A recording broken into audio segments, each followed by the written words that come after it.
Long before modern psychology tried to explain human behavior, there was a philosophy that focused on mastering it: Stoicism.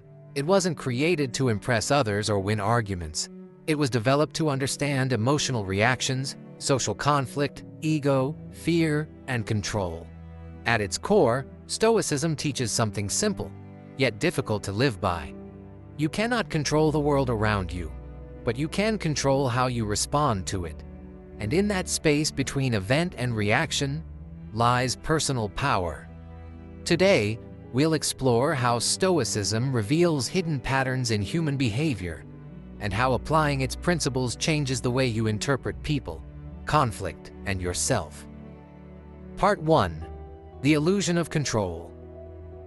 Human beings constantly attempt to control outcomes. We try to influence how others see us. We try to shape conversations. We attempt to predict reactions and avoid discomfort. But Stoic thinkers like Epictetus recognized a critical distinction. Some things are within our control. Most things are not. Within our control, our thoughts, our decisions, our responses, our values. Outside our control, opinions of others, unexpected events, past actions, external outcomes. Psychologically, confusion between these categories produces frustration, anxiety, and resentment. When someone disrespects you, you may feel compelled to retaliate. When plans collapse, anger emerges. When recognition doesn't arrive, self-worth can decline. Stoicism reframes this.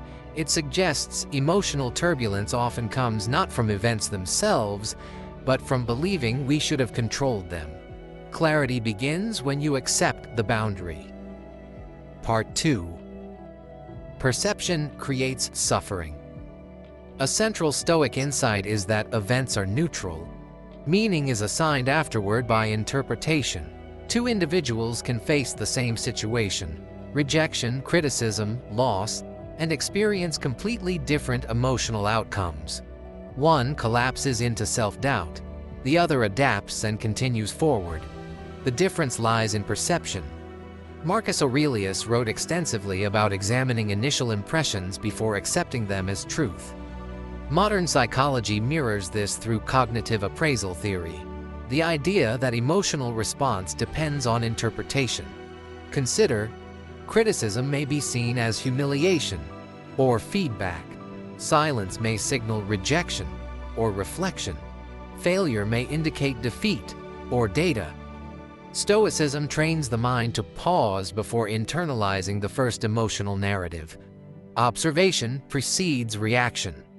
And through repeated practice, emotional impulsivity weakens while rational clarity strengthens. Part 3. Emotional regulation and social power. In social dynamics, emotional predictability often creates vulnerability.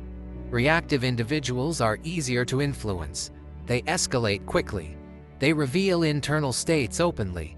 Stoic discipline emphasizes measured response. This is not emotional suppression, but emotional governance.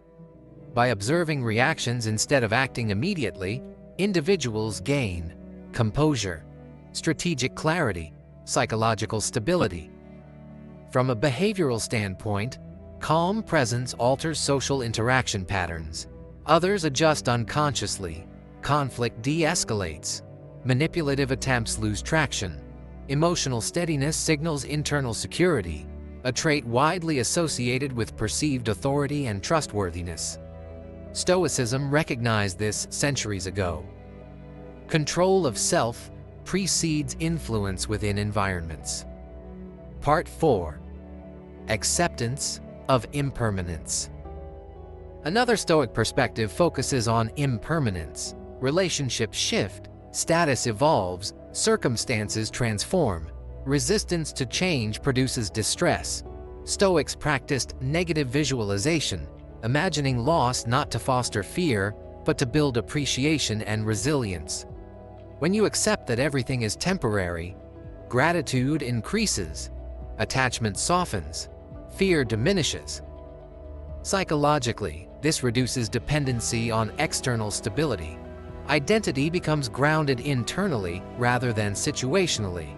The result is emotional durability during uncertainty. Part 5. The quiet strength of restraint. Modern culture often rewards visibility, reaction, and constant expression. Stoicism values restraint, speaking less, observing more, responding deliberately. This behavioral approach cultivates awareness of patterns others overlook. It enhances listening accuracy, improves judgment, reduces impulsive mistakes. Restraint is not weakness, it is controlled engagement. A mind that chooses its responses operates with intention rather than reflex. Over time, this builds credibility, stability, and internal alignment. Stoicism is not about emotional detachment or indifference. It is about understanding where your influence begins and where it ends. By distinguishing control from illusion, by examining perception before reaction, by cultivating composure and accepting impermanence, you reshape how you interact with behavior, your own and others. The unseen motives driving reaction become visible, and once awareness expands, responses become choices. Because true behavioral mastery is not about controlling people or outcomes. It is about governing yourself within an uncontrollable world.